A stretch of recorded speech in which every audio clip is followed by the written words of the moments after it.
KTO Radio présente À haute voix, la lecture intégrale des œuvres spirituelles majeures. Aujourd'hui, traité de la vraie dévotion à la Sainte Vierge de Louis-Marie Grignon de Montfort.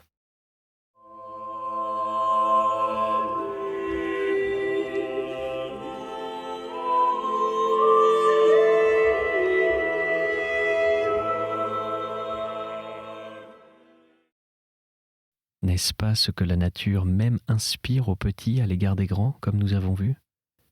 Pourquoi la grâce ne nous portera-t-elle pas à faire la même chose à l'égard de Dieu, qui est infiniment élevé au-dessus de nous et devant lequel nous sommes moins que des atomes, ayant d'ailleurs une avocate si puissante qu'elle n'est jamais refusée, si industrieuse qu'elle sait tous les secrets de gagner le cœur de Dieu, si bonne et charitable qu'elle ne rebute personne quelque petit et méchant qu'il soit.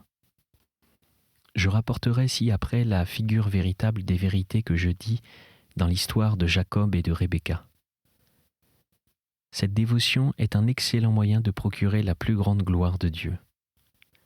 Quatrième motif. Cette dévotion, fidèlement pratiquée, est un excellent moyen pour faire en sorte que la valeur de toutes nos bonnes œuvres soit employée à la plus grande gloire de Dieu. Presque personne n'agit pour cette noble fin, quoiqu'on y soit obligé, soit parce qu'on ne connaît pas où est la plus grande gloire de Dieu, soit parce qu'on ne la veut pas.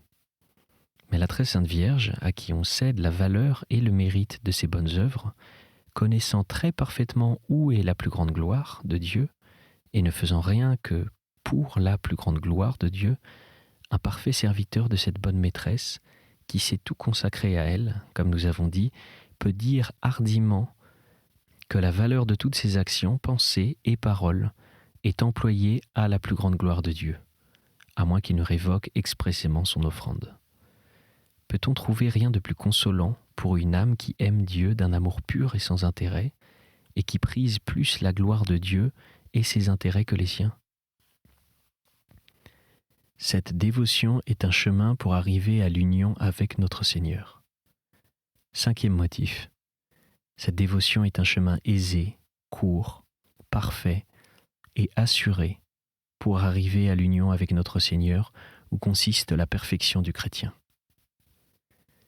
Premièrement, c'est un chemin aisé. C'est un chemin que Jésus-Christ a frayé en venant à nous et où il n'y a aucun obstacle pour arriver à lui. On peut, à la vérité, arriver à l'union divine par d'autres chemins, mais ce sera par beaucoup plus de croix, de morts étranges, et avec beaucoup plus de difficultés que nous ne vaincrons que difficilement. Il faudra passer par des nuits obscures, par des combats et des agonies étranges, par sur des montagnes escarpées, par sur des épines très piquantes et des déserts affreux, mais par le chemin de Marie, on passe plus doucement et plus tranquillement. On y trouve à la vérité de grands combats à donner et de grandes difficultés à vaincre, mais cette bonne mère et maîtresse se rend si proche et si présente à ses fidèles serviteurs pour les éclairer dans leurs ténèbres, pour les éclaircir dans leurs doutes, pour les affermir dans leurs craintes, pour les soutenir dans leurs combats et leurs difficultés, qu'en vérité, ce chemin virginal pour trouver Jésus-Christ est un chemin de rose et de miel, a vu les autres chemins. Il y a eu quelques saints, mais en petit nombre, comme un saint Éphrem, saint Jean Damascène, saint Bernard, saint Bernardin, saint Bonaventure, saint François de Sales, etc., qui ont passé par ce chemin doux pour aller à Jésus-Christ, parce que le Saint-Esprit, époux fidèle de Marie, le leur a montré par une grâce singulière. Mais les autres saints, qui sont en plus grand nombre, quoiqu'ils aient tous eu de la dévotion à la très sainte Vierge, n'ont pas pourtant, ou très peu, entré en cette voie. C'est pourquoi ils ont passé par des épreuves plus rudes et plus dangereuses. D'où vient donc, me dira quelque fidèle serviteur de Marie, que les serviteurs fidèles de cette bonne mère ont tant d'occasions de souffrir, et plus que les autres qui ne lui sont pas si dévots. On les contredit, on les persécute, on les calomnie, on ne les peut souffrir, ou bien ils marchent dans les ténèbres intérieures et des déserts où il n'y a pas la moindre goutte de rosée du ciel. Si cette dévotion à la Sainte Vierge rend le chemin pour trouver Jésus-Christ plus aisé, d'où vient qu'ils sont les plus crucifiés ?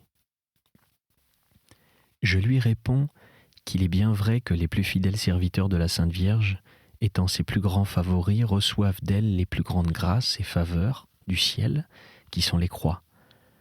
Mais je soutiens que ce sont aussi ces serviteurs de Marie qui portent ces croix avec plus de facilité, de mérite et de gloire, et que ce qui arrêterait 1000 fois un autre, ou le ferait tomber, ne les arrête pas une fois et les fait avancer. Parce que cette bonne mère, toute pleine de grâce et de l'onction du Saint-Esprit, confie toutes ses croix, qu'elle leur taille dans le sucre de sa douceur maternelle et dans l'onction du pur amour, en sorte qu'ils les avalent joyeusement comme des noix confites, quoiqu'elles soient d'elles-mêmes très amères.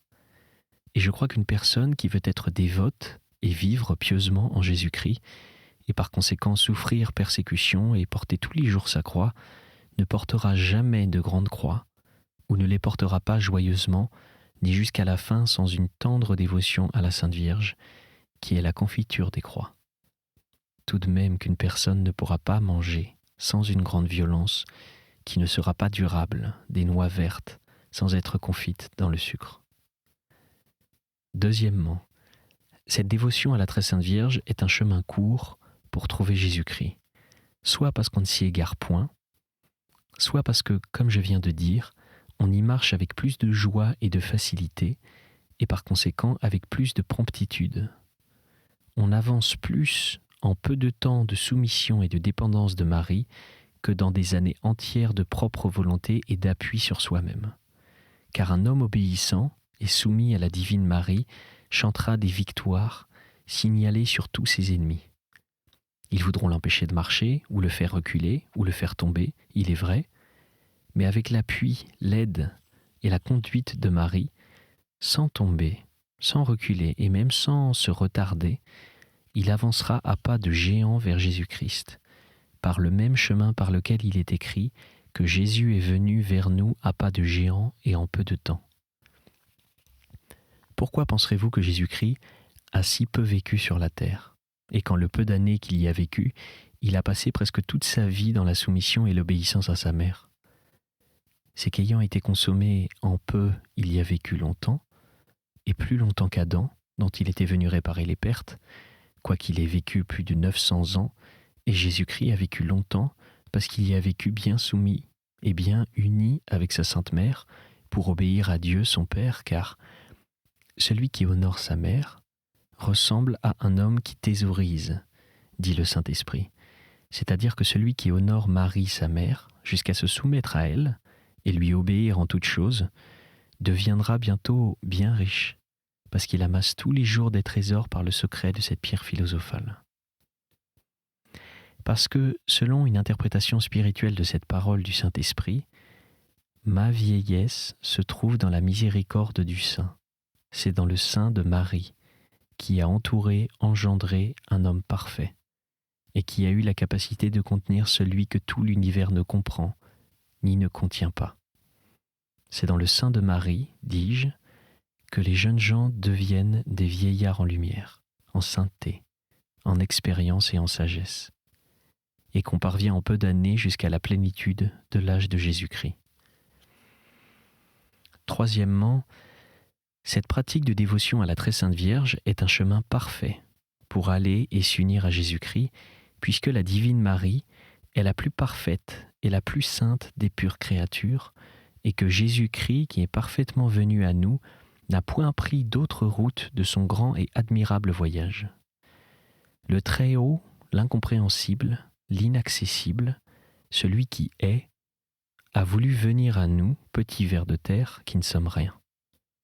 Comment cela s'est-il fait ?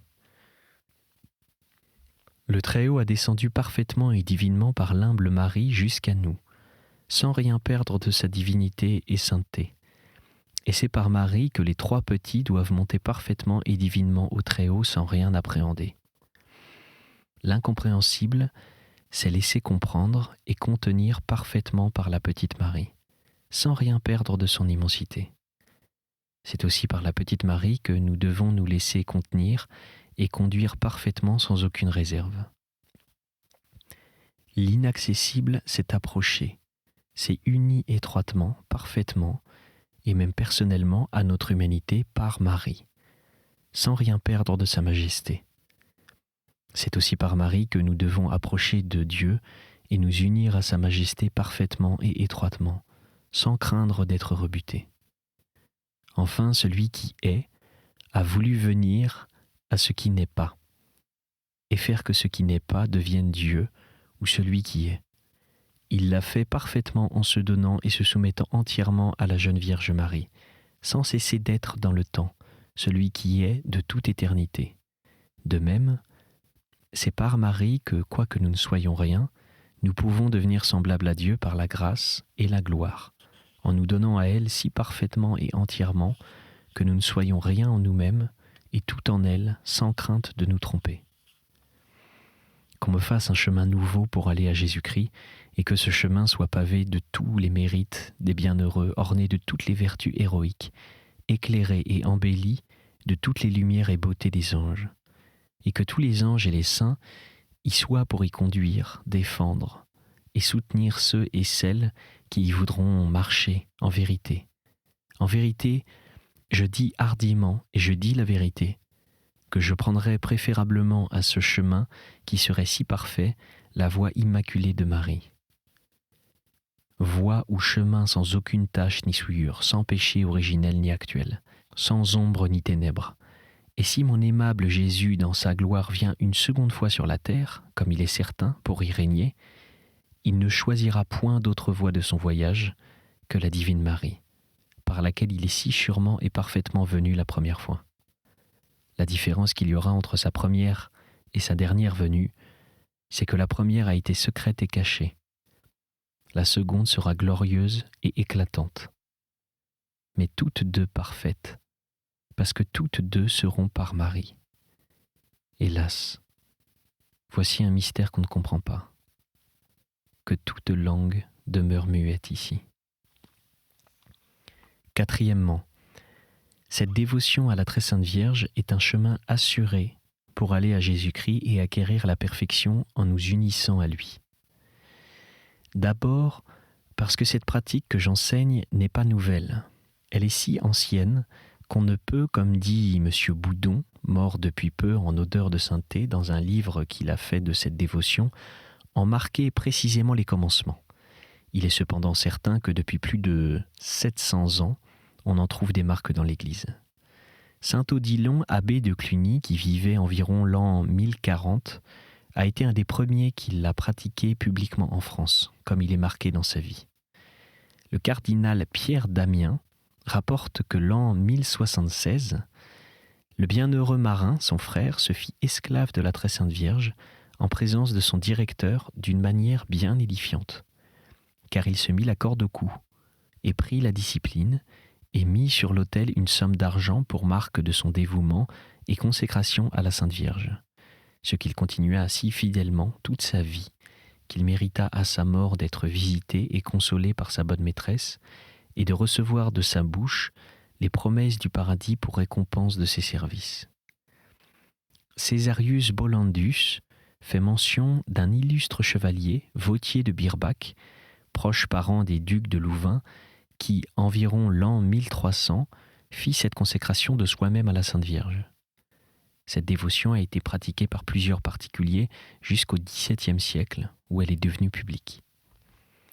Le père Simon de Royat, de l'ordre de la Trinité, dit de la rédemption des captifs, prédicateur du roi Philippe III, mit en vogue cette dévotion par toute l'Espagne et l'Allemagne, et obtint, à l'instance de Philippe III, de Grégoire XV, de grandes indulgences à ceux qui la pratiqueraient. Le père de Los Rios, de l'ordre de Saint-Augustin, s'appliqua avec son intime ami, le père de Royat, à étendre cette dévotion par ses paroles et ses écrits dans l'Espagne et l'Allemagne. Il composa un gros volume intitulé Hierarchia Mariana, dans lequel il traite avec autant de piété que d'érudition de l'antiquité, de l'excellence et de la solidité de cette dévotion. Les pères théatins, au siècle dernier, établirent cette dévotion dans l'Italie, la Sicile et la Savoie. Le père Stanislas Fallacius, de la Compagnie de Jésus, avança merveilleusement cette dévotion dans la Pologne. Le père de Los Rios, dans son livre cité ci-dessus, rapporte les noms des princes, princesses, évêques et cardinaux de différents royaumes qui ont embrassé cette dévotion. Le père Cornelius a lapidé, aussi recommandable pour sa piété que par sa science profonde, ayant reçu commission de plusieurs évêques et théologiens d'examiner cette dévotion, après l'avoir examinée mûrement, lui donna des louanges dignes de sa piété, et plusieurs autres grands personnages suivirent son exemple.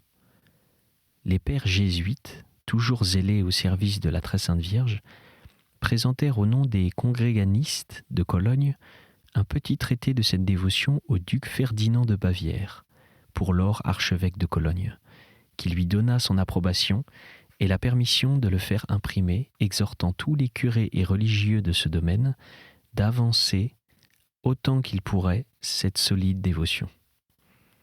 Le cardinal de Bérulle, dont la mémoire est en bénédiction pour toute la France, fut un des plus zélés à étendre en France cette dévotion. Malgré toutes les calomnies et persécutions que lui firent les critiques et les libertins, ils l'accusèrent de nouveauté et de superstition. Ils écrivirent et publièrent contre lui un écrit diffamatoire, et ils se servirent, ou plutôt le démon par leur ministère, de 1000 ruses pour l'empêcher d'étendre cette dévotion en France.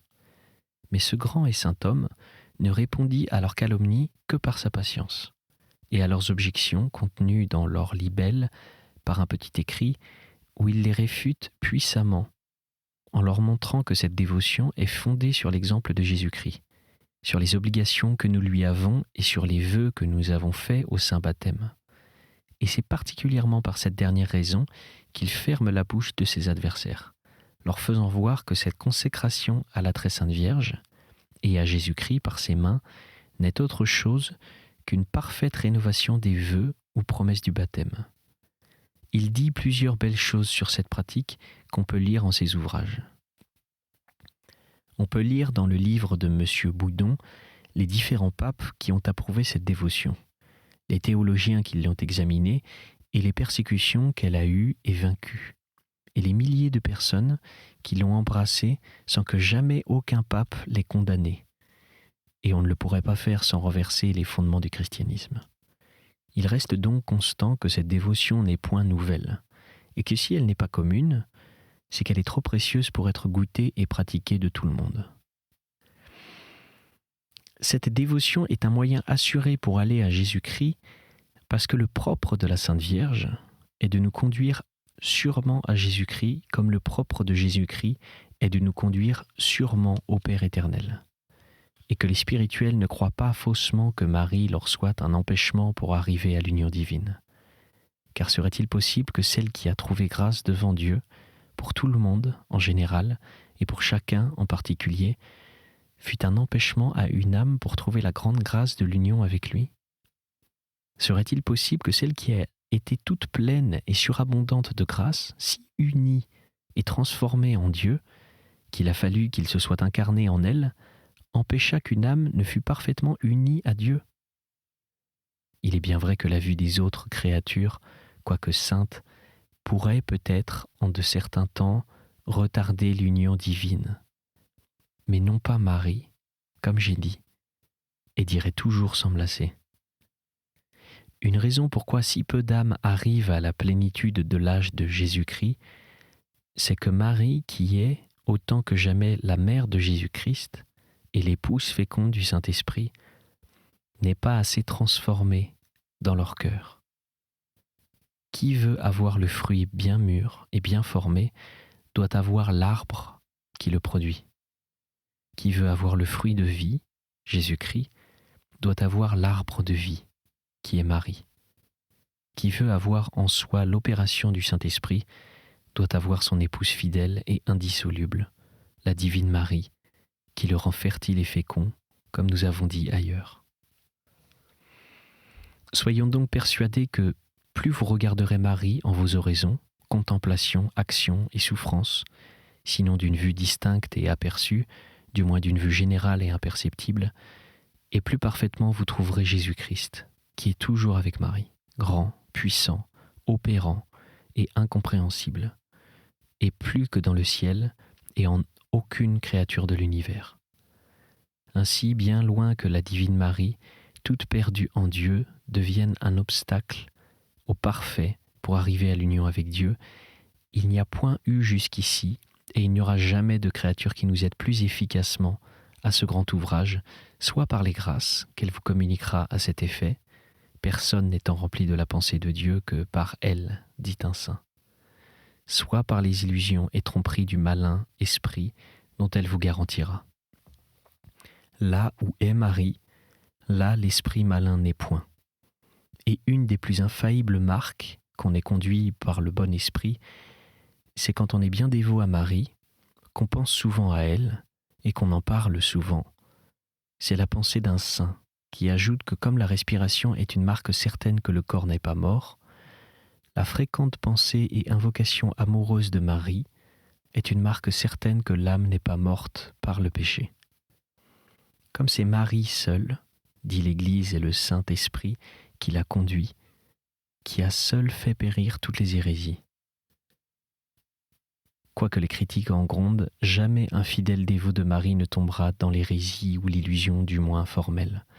Il pourra bien errer matériellement, prendre le mensonge pour vérité et le malin esprit pour le bon, quoique plus difficilement qu'un autre, mais il connaîtra tôt ou tard sa faute et son erreur matérielle. Et quand il la connaîtra, il ne s'opiniâtrera en aucune manière à croire et à soutenir ce qu'il avait cru véritable. Quiconque donc, sans crainte d'illusion, qui est ordinaire aux personnes d'oraison, veut avancer dans la voie de la perfection et trouver sûrement et parfaitement Jésus-Christ, qu'il embrasse avec grand cœur cette dévotion à la très sainte Vierge et qu'il n'avait peut-être pas encore connue, qu'il entre dans ce chemin excellent qui lui était inconnu et que je lui montre. C'est un chemin frayé par Jésus-Christ, la sagesse incarnée, notre unique chef. Le membre, en y passant, ne peut se tromper. C'est un chemin aisé à cause de la plénitude de la grâce et de l'onction du Saint-Esprit qui le remplit. On ne se lasse point, ni on ne recule point en y marchant. C'est un chemin court qui en peu de temps nous mène à Jésus-Christ.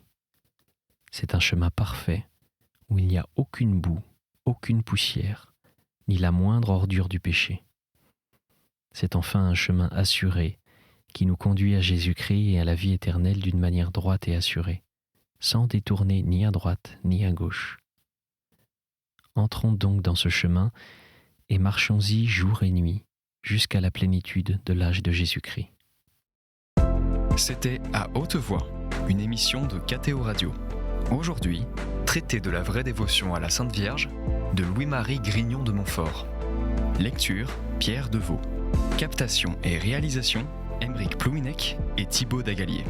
Une émission disponible en podcast sur ktoradio.com et sur l'application KTO Radio.